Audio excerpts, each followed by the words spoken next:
Salut à tous, j'espère que vous allez bien, que vous passez une bonne journée, une bonne soirée. Je suis très content de vous retrouver aujourd'hui pour enfin faire une vidéo technique. Je me suis rendu compte que ça faisait pas mal de semaines que j'avais pas fait de vidéo d'ordre technique sur les graphes. Et donc je me suis décidé à en faire une. On va parler des order blocks d'un niveau plutôt avancé pour les gens qui maîtrisent les order blocks. Pour ceux qui ne maîtrisent pas, vous allez apprendre aussi plein de choses. Je vais vous donner énormément de valeur vraiment technique aujourd'hui sur les marchés. Je vais vous apprendre à affiner vos order blocks, prendre les meilleurs order blocks, trader les order blocks les plus puissants, les plus pertinents sur les marchés. Donc voilà, contenu sur les order blocks, si vous l'intégrez pas encore dans vos trading, je vous invite vraiment à le faire parce que ça a vraiment révolutionné mon trading, excusez-moi, et je suis sûr, j'ai la garantie que ça révolutionnera le vôtre également. Les order blocks sont des zones sur le marché, des zones d'intérêt qui sont souvent très puissantes et rejetées par le marché. Donc qu'on fasse du trading de tendance, de contre-tendance à court terme, à plus moyen terme, donc on fasse vraiment du day, du scalp, du swing, les order blocks peuvent être tradés et peuvent être intégrés dans quasiment toutes les stratégies. Maintenant, il faut bien les trader. C'est comme tous les éléments.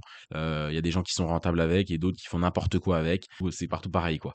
On peut faire de tout, un peu de tout, quoi. Voilà, vous avez compris. Je passe directement au début. Les order blocks, c'est quoi? C'est des zones d'intérêt pour beaucoup de traders qui sont intéressantes. Moi, mes order blocks qui sont éligibles, il faut qu'il y ait 3 conditions minimum. Il faut que ce soit forcément que ça crée un mouvement impulsif, que ça libère de la fair value gap. Il faut que mes order blocks libèrent de la fair value gap. Sinon, ce ne sont pas des order blocks éligibles, ce ne sont pas des order blocks que je vais trader. Et il faut évidemment que mes order blocks, mon order block casse des structures. L'exemple parfait d'un order block valide sur mes graphes, c'est un order block comme celui-ci. On le voit, il y a un mouvement impulsif franc, voilà. Il libère de la fair value gap, on le voit en rouge ici. Donc là, on libère de la fair value gap à ce niveau-là. Et ça casse des structures, ça casse ce sommet, ça casse une autre structure. Voilà. Ça, c'est une order block éligible. Vous voyez, on revient sur le prix, il y a une petite réaction, elle finit par être cassée. Et j'ai pas pris l'exemple parfait de l'order block qui fonctionne parfaitement, où on arrive dessus et boum, ça rebondit. Pourquoi? Parce que ça me permet de faire quelques précisions, que ce soit auprès de que j'ai entendu plein de fois dans nos commentaires sur les vidéos d'order block, en message privé, dans notre accompagnement. Les order blocks, comme tout, n'est pas forcément très bien compris dans la subtilité. On le voit, c'est une belle order block et pourtant le prix ne la respecte pas énormément. Je vais donc vous apporter 2 précisions qui me semblent extrêmement importantes pour les personnes qui s'intéressent aux order blocks. Premièrement, toutes les order blocks ne sont pas respectées et on ne revient pas forcément sur toutes les order blocks. Ça, c'est la première précision que je veux apporter. En gros, c'est de ne pas essayer de vouloir recycler ou de trouver une utilité à toutes les order blocks. Sur une année, vous allez tracer des centaines, des milliers d'order blocks. Une partie vont être respectées et on va avoir un setup et vous allez prendre un TP, vous allez prendre un trade gagnant, ça va être très bien. On va revenir dessus, on va faire vos setup favori, on va rebondir ou vous allez positionner directement un ordre limite sur l'order block avec un SL sous l'order block, un TP au-dessus et vous allez gagner de l'argent. C'est très bien. Parfois, le prix va revenir sur l'order block. Il va y avoir un semblant de setup, vous allez vous mettre un ordre limite et vous êtes dans le sens de la tendance, tout est bon et puis boum, boum, l'order block est pas validé, il est transpercé alors que pourtant il avait tout pour être validé. C'est comme ça fait partie du trading. Le trading, je le dis souvent, c'est une activité probabiliste, c'est pas une activité de certitude. On n'est jamais certain de ce qui va se passer, ni de nos zones, ni de notre billet, ni de nos setups, ni de rien du tout. On n'est jamais certain, ni vous, ni moi, ni même vous dans 10 ans d'expérience. Donc des order blocks qui ne sont pas respectés, c'est le quotidien. Ça ne veut pas dire que vous les tracez mal, ça veut pas dire que vous faites quelque chose de mal, possiblement, mais possiblement vous avez tout bien fait aussi et juste, bah, les probabilités ont pas été de votre côté cette fois-ci. Et puis aussi, dernièrement, parfois on ne reviendra pas sur l'order block et c'est comme ça, votre zone, vous aurez tracé votre zone pour rien. Évitez en fait de chercher, une utilité forcément à tout ce que vous faites, tout ce que vous tracez. Il y a des FVG qui vous servent à rien, il y a des OB qui vous servent à rien, il y a plein de choses que vous faites qui ne vous serviront à rien et c'est comme ça. Si vous tracez 1000 order blocks dans l'année, bah, vous aurez peut-être, 50 ou 80 trades gagnants dessus, 80 SL et 700 ou 800, order blocks sur lesquels vous êtes parvenu ou pas d'aussitôt du moins. Si vous tracez un order block, un H1 et que vous revenez sur l'order block 6 mois ou 8 mois après, votre zone, vous pouvez la supprimer. Le marché a certes une mémoire, mais il n'a pas une mémoire non plus infinie. Une zone H1 d'il y a un an, le marché s'en fout. Elle va perdre en efficacité dans le temps. Donc, faut bien comprendre que, évidemment, on peut revenir sur quasiment toutes les zones parce que le forex est une sorte de range infini, mais globalement, Les anciennes zones ne vous serviront plus, voilà. Après ça dépend si vous tracez des zones M15, des zones H1, H4, des zones H4 auront plus de force dans le temps évidemment, tout simplement parce qu'elles sont sur des plus grosses unités de temps donc ça va de soi, hein. Alors que si c'est un order block M1, bah, déjà rien que le lendemain, ça ne vaut plus grand chose. Donc voilà, tout ça c'est une question de logique, mais il y a trop de gens qui me disent: «Bah, j'ai tracé des order blocks, on revient pas dessus». Oui, c'est normal. J'ai tracé un order block et le prix a pas réagi dessus. Oui, c'est aussi normal, ça fait partie du jeu. Deuxième précision très importante, les order blocks sont des zones dans lequel il y a un potentiel retournement. Un potentiel, je l'ai dit, parce que c'est pas obligatoire. Et tout ça nous amène au fait que, on a bien compris, ce sont des zones, voilà, vous voyez, des zones, et forcément, c'est une approximation du prix. Cette zone signifie qu'il y a un mouvement fort. Ensuite, on peut y mettre toutes les raisons et toutes les explications qu'on veut. Peut-être que c'est des gros mouvements institutionnels qui ont fait décaler le prix. Et quand le prix va revenir ici, bah, il y a peut-être d'autres ordres qui vont être exécutés parce que quand ils ont fait décaler le prix, bah, c'était trop cher de racheter ici. Donc, ils vont attendre que le prix descende pour repositionner des ordres là et refaire bouger le marché. Peu importe les explications qu'il y a derrière, finalement, on s'en fiche. Ce qui compte, c'est que ces zones fonctionnent sur le marché et ce sont des zones à potentiel retournement et c'est ça qui nous intéresse. Il faut comprendre que c'est une approximation du prix. Il n'y a pas de manière parfaite, d'astuce magique pour les trader. C'est à vous de vous entraîner à les tracer et de vous faire la main. Donc c'est pour ça qu'il faut faire du backtesting, bouffer du graphe, faites-vous des sessions de backtesting d'une heure à tracer des order blocks ou d'une demi-heure par jour. Au bout de 2 semaines, 3 semaines, déjà, vous allez voir le niveau que vous allez avoir. Il faut mettre un petit peu les mains dans le cambouis. Sans ça, en regardant juste des vidéos, c'est très bien pour prendre la valeur, mais ensuite il faut appliquer. Si vous regardez des gens faire du tennis toute la journée, ça ne veut pas dire que vous savez en faire. C'est très bien, ça peut vous faire installer des schémas dans vos têtes, des stratégies, plein de choses, mais ensuite il faut aller pratiquer. C'est pareil pour le trading. Euh, mais restez quand même sur la vidéo et d'ailleurs abonnez-vous, mettez un petit like, ça fait toujours plaisir, ça permet de soutenir la chaîne. On apprécie énormément. Donc les zones sont une approximation du prix, c'est-à-dire que, il n'y a pas d'endroit idéal pour les tracer. Il faut pas tracer un trait, on ne trace pas des traits, en tout cas pour les order blocks. Il faut comprendre que c'est une approximation du prix sur lequel, bah, justement le retournement peut avoir lieu au début de la zone, au milieu de la zone, à la fin de la zone. Ça va dépendre des cas et c'est pour ça que généralement, moi je ne traite pas les order blocks en mettant des ordres limites directement dessus. Je vais chercher des setups pour voir si le marché est en train de refuser la zone ou pas. Ça va m'aider encore à trier les meilleurs order blocks, ceux qui semblent bah, être maintenus par le prix finalement. Ces zones doivent forcément, vu que c'est des zones, c'est une approximation du prix, doivent avoir une amplitude convenable pour y trouver des confirmations en LTF. Euh, Ces zones ont une amplitude. Si vous tracez des zones H4 et vous allez chercher des setups M1, en M1, vous allez pas comprendre parce que votre zone, si elle fait 30 pips d'amplitude, bah, aller chercher des confirmations dans une zone qui fait 30 pips en M1, vous allez vous y perdre. Ça va être un océan en M1 sur votre zone de 30 pips. Donc cette amplitude-là, elle est à gérer. Parfois, il y a des grosses amplitudes, parfois il y a des petites amplitudes. C'est à vous de trouver le bon équilibre. Est-ce que vous incluez les mèches ou pas? Moi, j'ai forcément ma manière de les tracer que je développe dans notre accompagnement, mais globalement, voilà, chacun peut les tracer de la manière dont il veut. Trouvez-vous une méthode qui fonctionne pour vous. Trouvez voilà votre équilibre. Et sachez que il faut voilà, si vous tracez des OB H4, n'allez pas en M1. Vous pouvez essayer de les affiner en H1, puis ensuite d'aller les trader en M5. Ça peut être cohérent. Si vous voulez tracer les order blocks en daily et affiner en H4, allez chercher des setups M15. Si vous voulez les tracer en H1 et les affiner en M30, là, vous pouvez potentiellement aller chercher des setups M1. Mais gardez en tête que cette zone-là, voilà, c'est une amplitude, c'est une amplitude. Ici, si votre amplitude est trop grosse, fait 40 pips, bah, les setups, ok, en M30, ça va être intéressant, peut-être en H1. Mais voilà, donc c'est à vous de gérer cette amplitude-là pour que c'est du sens finalement. Bref, on va directement passer sur les graphiques, ça va être plus simple. Juste avant ça, si tu es un trader qui n'est pas rentable, peu importe la raison pour laquelle tu n'es pas rentable, parce que tu n'as pas de stratégie mécanique, parce que tu as pas de stratégie backtestée, tu as pas de stratégie performante, ou même que tu n'as pas les bases techniques. Techniquement, tu es trop faible en termes de niveau pour aller chercher cette fameuse rentabilité et aller gagner de l'argent sur les marchés. Je t'invite à réserver un appel. L'appel est gratuit. Ça va nous permettre de discuter trading entre vous et moi et je vais essayer de trouver des solutions à vos problématiques. C'est un appel qui est gratuit, ça ne vous engage à rien. Le lien est dans la description ou en commentaire épinglé. On discute de trading pendant une demi-heure, trois quarts d'heure, histoire de trouver des solutions à vos problèmes. Et ensuite, vous sortirez de cet appel-là avec de la valeur. Réservez un appel. Je ne mords personne, je vous l'assure. Voilà, n'hésitez pas à réserver un appel. On discutera ensemble de trading. C'est toujours un plaisir de discuter trading avec vous. Directement sur les graphes maintenant. Ok, là on est directement sur les graphes pour s'exercer un petit peu. Vous le voyez ici, on a un gros mouvement impulsif qui a eu lieu, il y en a même eu plusieurs finalement, avec un bel OB ici. Si on prend tout le dernier chandelier, on a un order block qui est très intéressant. Cet order block-là, on va le voir, est globalement, je crois, éligible, si je me suis pas trompé d'exemple, à mes conditions. On casse de la structure, on casse des creux, des creux, des creux, on casse beaucoup de creux en fait, hein, en libérant cette, même des creux avant ça, hein, ça tout ça, ce sont des creux qui sont cassés.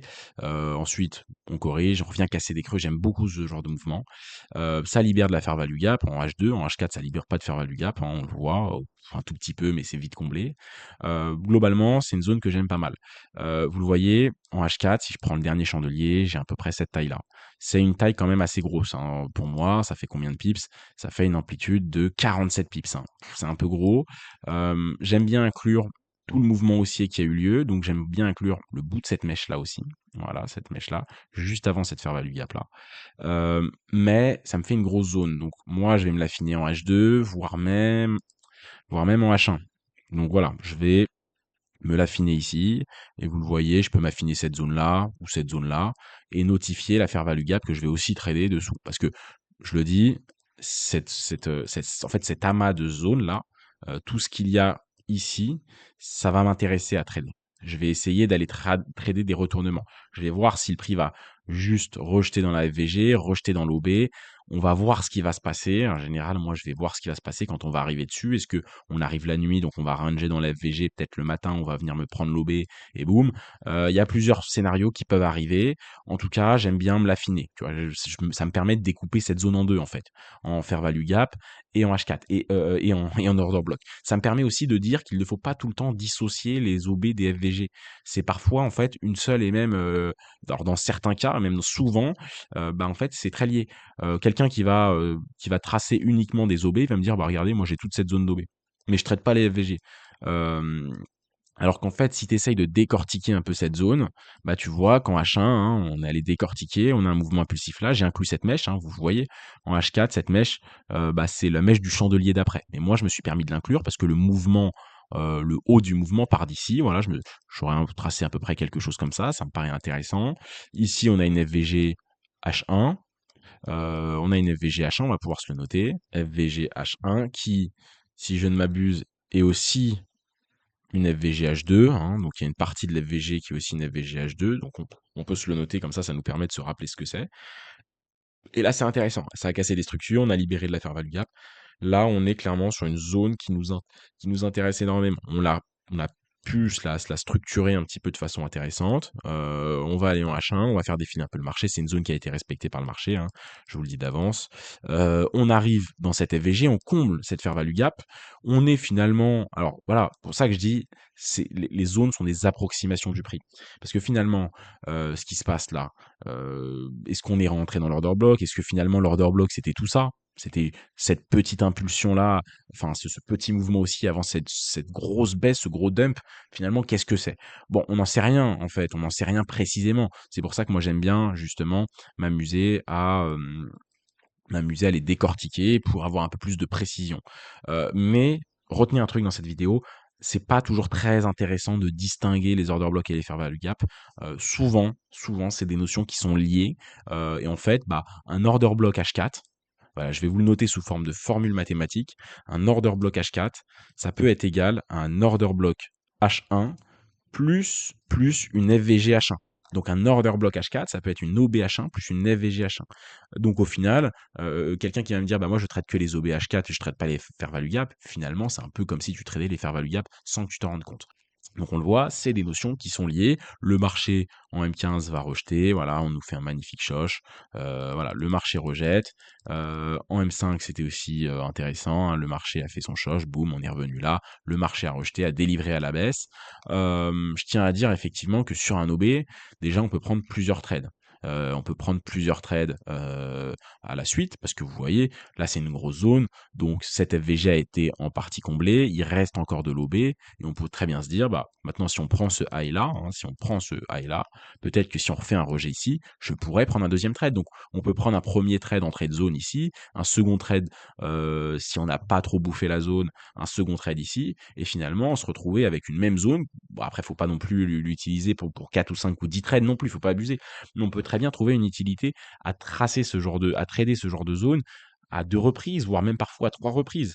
Et je vous le dis, je l'ai déjà dit dans des posts community, d'ailleurs suivez sur la chaîne, suivez les shorts, suivez les posts community, on donne un max de valeur partout. Mais, un OB dans la théorie effectivement, hein, dans la théorie, moi quand je l'explique aussi comme ça dans la théorie, mais quand on a un order block comme ça, boum, on revient dessus et boum, le marché est censé aller plus bas. On a un nouvel order block ici et boum, le marché est censé aller plus bas et casser ce dernier creux. Mais en fait, là, on peut prendre des trades gagnants sans que le marché aille plus bas. Ça, c'est un trade où j'ai fait de l'argent, mais vous allez le voir, hein, on n'est pas allé si bas que ça, hein, et puis je l'avais déjà clôturé ce trade, mais on est revenu dessus, boum, le marché rejette. Mais en fait, on peut prendre plusieurs trades sans que finalement on vienne mettre en danger ce lot. Notre but, c'est pas d'avoir, un trade ici, un SL là et un TP là. Enfin, sauf si vous faites du day trade où vous prenez vos trades en H1, la même unité de temps sur laquelle vous tracez vos OB. Mais c'est le but d'aller chercher des setups. C'est, voilà. Donc c'est-à-dire qu'en fait, ici, vous avez de quoi vous rémunérer largement. Cette impulsion-là, voilà, on revient, là, ce rejet-là, on doit corriger 40 du mouvement, ça suffit pour gagner de l'argent. On n'a pas besoin d'aller tout en bas, en fait. Donc il y a plusieurs choses à retenir parce qu'en fait, je donne beaucoup de choses, de façon un peu déstructurée, mais déjà, vous pouvez prendre plusieurs trades sur vos OB, premièrement. Deuxièmement, vous n'avez pas besoin d'avoir vos OB, enfin, d'avoir un rejet de l'OB jusqu'au point initial ou encore aller plus loin pour gagner de l'argent. Les OB, les FVG, c'est lié, c'est la même chose. Trouver un équilibre dans votre manière de tracer les OB. Vous voyez cette zone-là, je sais même pas, enfin voilà, j'en reviens en arrière. Je sais même pas comment la tracer, elle est galère. Voilà, on va aller en H4, on voit que le mouvement est impulsif. Ouais, je vais tout enlever. On voit que le mouvement est impulsif. On le voit, vous le voyez, le mouvement est impulsif. C'est pas évident de la tracer. On a une sorte d'accumulation un petit peu pas très propre ici. Hein, on a une sorte d'accumulation là. C'est pas évident forcément. OK, bon, ça me paraît cohérent dans un premier temps. Pourquoi ça me paraît cohérent? Bon, alors je peux prendre les mèches plus bas, mais à un moment donné, ça fait énorme. J'ai ce haut de mèche-là, en fait, qui me va bien. En H4, ça me paraît plutôt cohérent. Excusez-moi. Si je vais en H2, même je vais aller directement en H1. Là, en fait, finalement, voilà, je me rends compte qu'en affinant, c'est assez intéressant parce qu'en fait, on a vraiment cette latéralisation-là. On a vraiment ce range-là qui, boum, d'un seul coup, libère un gros mouvement, certainement créé par une news, je me souviens plus laquelle, mais certainement créé par une news. Alors après, comment on pourrait se l'affiner? On pourrait aussi se l'affiner comme ça, en se disant, bah, je prends ce lot-là et je mets ce high là. Moi, je la trouve un peu large, cette zone. Ça fait une zone de quoi comme amplitude? Ça fait une zone voilà, hein, de 47 pips, comme j'ai dit. Moi, c'est les zones qui sont larges. À la limite, ce lot-là, et voilà, comme ça, quelque chose comme ça. Et là, vous êtes en train de vous dire, waouh, non, c'est pas une science exacte. Le backtest, enfin, excusez-moi, les order blocks, il n'y a pas une formule mathématique écrite dans des livres depuis 500 ans pour les tracer.